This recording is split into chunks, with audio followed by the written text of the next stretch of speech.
So, why did the chicken cross the playground? To get to the other slide. It'll be hilarious, I'm sure.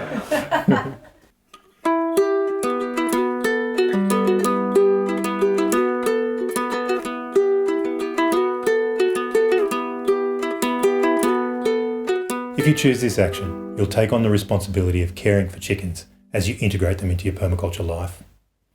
This is a big step to take, so don't choose this one unless you are absolutely sure you're ready.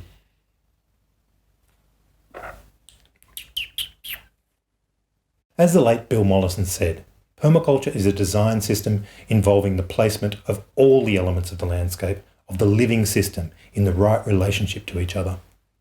Consider a chicken. It has needs, like most of us. Food, a night resting place, an elevated perch, somewhere to shelter from the rain, companionship. Chickens are sentient beings. They have feelings and experience emotions.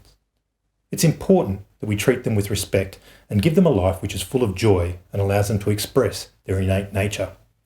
A chicken has yields too. Feathers, feather dust, eggs, chicken manure, carbon dioxide from breathing.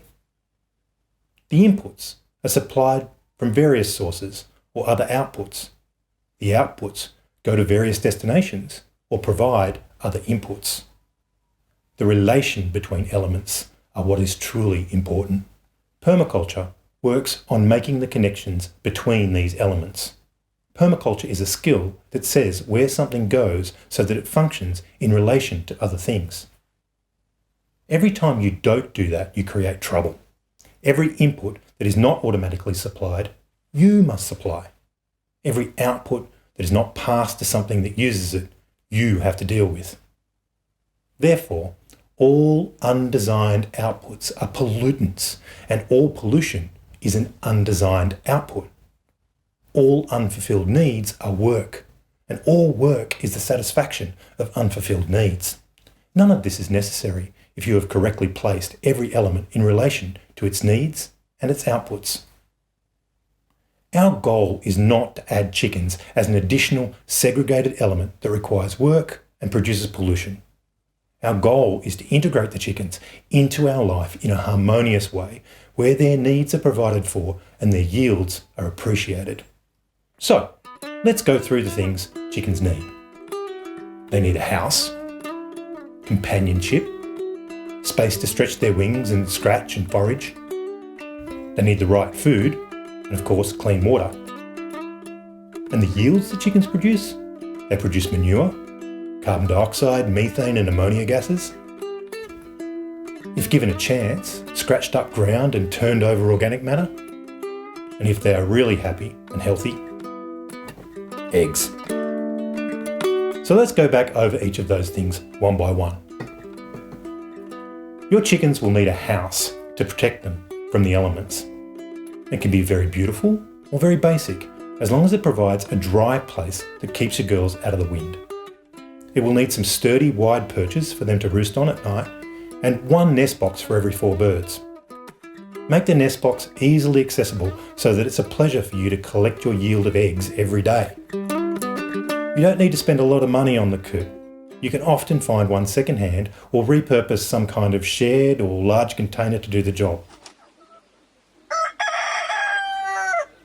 Make sure it has enough space for your girls to roost, and remember, your chickens are social animals and definitely need companionship. It's best to get yourself a small flock of at least 3 to 4 birds at first, so that they have those friends to keep them company. Keeping the coop clean is important. One of the biggest yields from your chickens will be manure, and lots of manure can build up in the coop. We recommend a solid floor with a layer of sawdust or straw that can be cleaned out every month. You might also want to add an easy-to-clean droppings board under the perches. Another approach is to use a portable chicken tractor to move your girls around so their manure is not concentrated in one spot. Either way, cleaning out the coop regularly is important to keep pests and diseases at bay.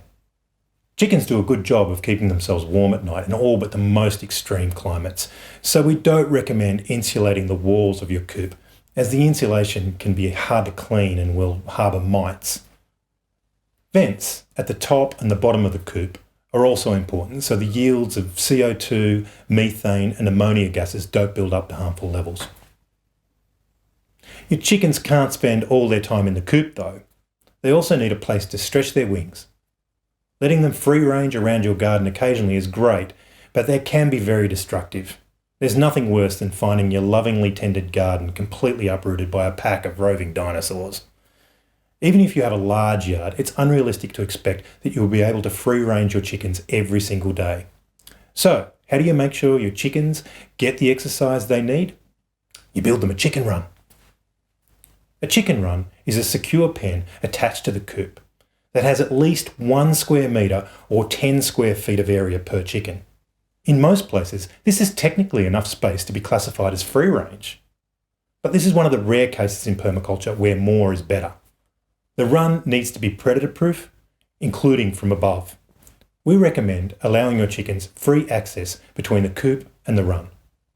One of the best ways to ensure your chickens are happy and you harness the yields of their manure and their scratching is to build a deep litter chicken run. A deep litter chicken run is also the most effective way to integrate your chickens into the garden while satisfying their need to forage. All you have to do is maintain a consistent, thick layer of loose organic matter in the bottom of the run. We use wood chip, waste sawdust from a local sawmill, straw or dry leaves to achieve this. We even add all the trimmings from our vegetables and weeds from the garden. This material gives your chickens something to scratch through and a habitat for all kinds of insects, worms and microbes to thrive in. It also means your chickens get a little extra food and hours of entertainment each day. Every 6 months or so, we get a huge additional yield for the garden in the form of all that broken down organic matter. It's free compost! One more thing your chickens need in their home is a good spot to dust bathe in. It keeps their feathers clean and healthy and helps keep down pests. Choose a nice, dry, sunny spot in the run and add a barrow load of sandy soil. You can make it even more effective and luxurious by adding powdered charcoal, fine rock dust, or even food-grade diatomaceous earth, or DE. It's super important that your chickens get the right food too. A laying hen needs lots of energy and protein to produce an egg almost every day. When you start out, I think it's best if you provide a high-quality, organic, commercial laying pellet. In permaculture, we try to be as self-sufficient as possible, but this can't be at the expense of your chicken's health. By providing good quality commercial feed to your birds, you make sure that they get all the vitamins and minerals they need to be healthy. In a few months, you can find a source of local grain and learn to make your own mix. It's not too hard. You might even grow some of your own seeds like sunflower or amaranth to add to it and improve its nutritional value by soaking or fermenting the grain. Either way, only ever give them enough pellets or grain that they'll finish it in a few minutes. That way, there won't be any laying around to attract mice or other pests. Of course, you should also provide them with lots of other things to eat on top of their main supply. There's a bunch of different homegrown options that work really well. The more options you give them, the less commercial feed they'll need. Bugs of any kind are a great high-protein addition to their diet. They absolutely love them. One of the best ways to get rid of any caterpillars, grasshoppers, slugs and snails that you collect in your veggie patch is to feed them to your chickens. You can also grow your own mealworms, black soldier flies, or even set up a dedicated worm farm to give them regular treats. For your chickens to be really healthy, they also need access to plenty of green plant material. They can get lots of green pick when they free range, but growing extra leafy greens for them is a great option. You can do this by giving them sprouts or by growing microgreens under a wire mesh. The mesh allows them to pick at the leaves without letting them scratch up the entire thing. You can also grow a range of edible herbs just outside the wire of their run so that they can pick off any tips that poke their way in. Likewise, planting an overhanging mulberry tree gives another integration. It benefits from the extra nutrients and the chickens will clean up any excess fruit that you don't harvest. Kitchen scraps also make a diverse protein-rich addition to their diet, and it's another waste stream that you're diverting from landfill. But be aware that in some places it's actually illegal to feed kitchen scraps to your chickens. Yes, kitchen scraps. What kind of tree lays eggs? A poultry. Nothing. You're not giving me anything. Chickens don't have teeth, so they also need some grit to help their gizzards to grind up food. A small container of shell grit gives them calcium as well. Your chickens also need access to clean water in their run. Don't rely on just a single source. Nothing will stress your chickens out more than if they run out of water on a hot day.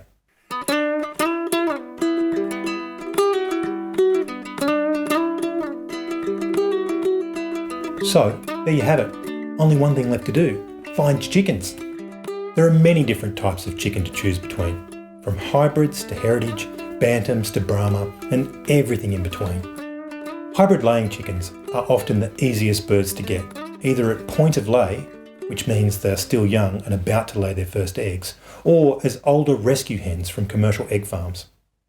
Hybrids are a cross between two other breeds chosen to maximise their egg production. They will produce the most eggs per year, but the extra strain of laying so much can mean they stop laying earlier in their life. Whereas heritage breeds might not lay quite as many eggs, but can be really unique and keep laying for many, many years. There are more than 500 breeds of chickens, so there really is a breed for everyone. And many breeds come in standard size and bantams. So if you don't have much space or have small children, consider getting Bantam Silkies or some Cochin Bantams or some other small breed. You can raise your own from day-old chicks or even eggs you order online, but this will take quite a lot of setup and time, and you will have to deal with a lot of roosters. It's much easier to buy point-of-lay pullets from a local breeder. Use the links below to find a local chapter of your favourite breed's poultry club and get in touch with them. You might just find yourself integrated into a whole community of people who can guide you through your new avian adventure. Whatever breed you choose, make sure you spend some time preparing your coop and run and planning how you're going to integrate your new friends into your permaculture life.